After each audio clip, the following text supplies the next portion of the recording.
Hey guys, this is Comic Uno, and today I'm doing a review for Supergirl. So let's start talking about this episode. So here we get to see Kara finally finds out that Jimmy is the Guardian. So this doesn't really go very well. Kara does not believe that James should be the Guardian. Any human should really put themselves on the line, even though she met Oliver Queen, so it's a little fishy, but but she still doesn't believe her friend should put his life on the line, doesn't believe that he has the skills to do so. But then Mon-El, on the other hand, does she like him? Does she not? And is this the reason she's okay with Mon-El being a hero, even if he doesn't have the attributes of being a hero like James does? In the end, James decides, I'm going to do what I want, and Supergirl says, okay, do what you want, but I'm not really going to help you out. So their relationship is a bit strained by the end of the episode. Other stories going on, of course, we have our main villain of this episode, which was Livewire, who is, I guess, become the arch nemesis of Supergirl. I guess, according to this episode, she is. And she wants to kill people. She wants to get out of jail. And, of course, Supergirl doesn't want this, but she kind of sees a little bit of humanity in her, and for some reason that's a good thing with Supergirl, even though James's humanity is preventing him to be a superhero. So it was an interesting little dynamic there. But Livewire kind of gets away until she'll do something else, and then Supergirl will go against her. And then, lastly, we have our Martian Manhunter and Miss Martian story, where Miss Martian's kind of unconscious for most of the episode, and John finally decides to kind of mind meld with her, even though she's a white Martian. They kind of forgive each other and start a new friendship with this, but we find out what happened with Miss Martian is that she was being attacked psychically. So we're going to see the white Martians again next week.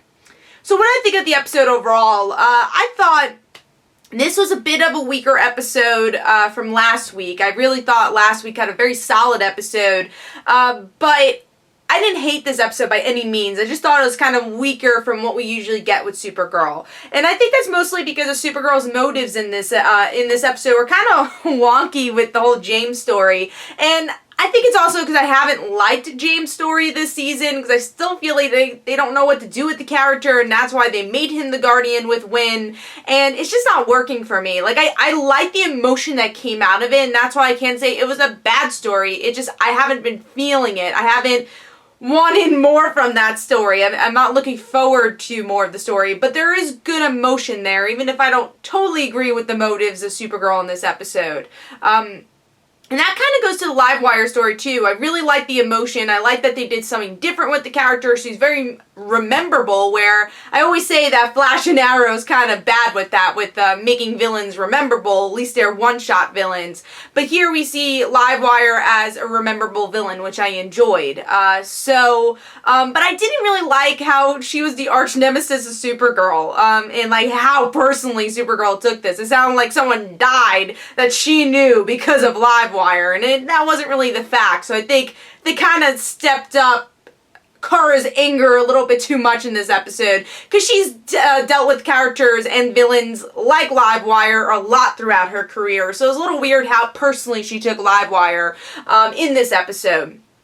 But I did like the Maggie and Alex and Kara dynamic in this episode because of Livewire. I thought that was fun, but I kind of wish they spelled out if Kara knows that Maggie knows, because there was a lot of fun, betting between Maggie and Alex and a good couple scenes with them. But then you're curious, yeah, Maggie's kind of making these comments that she knows that Kara's Supergirl, but does Kara know?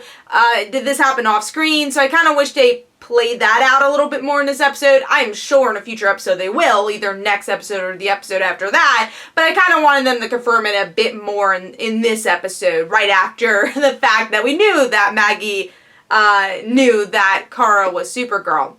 And then going into the Martian Manhunter story, I liked it. I think it's interesting that they did the whole psychic attack. I thought that was really cool, and the way they placed it was really cool. But again, I like the emotion, but I think this arc was becoming really long-winded, because John has felt this way about gone for a couple episodes now, and I guess because of the hiatus too, it just feels really long-winded, and I'm glad that portion of, oh my god, I don't like you is over, but it didn't make me, once again, excited for the arc.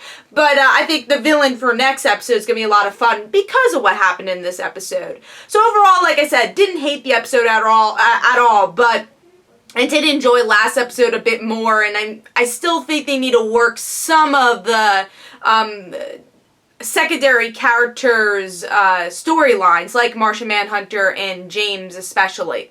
But let me know in the comments below what you thought. This is Comic Uno. Don't forget to follow me on Twitter. Don't forget to like my Facebook page. Also in the description below, there are links for my comic book, Like Father, Like Daughter. And don't forget to like the Facebook page of Like Father, Like Daughter. Also annotated on this video is the Kickstarter for Like Father, Like Daughter issue 4. And I would love if you guys could support that. So hopefully you guys enjoyed, and I'll see you guys later.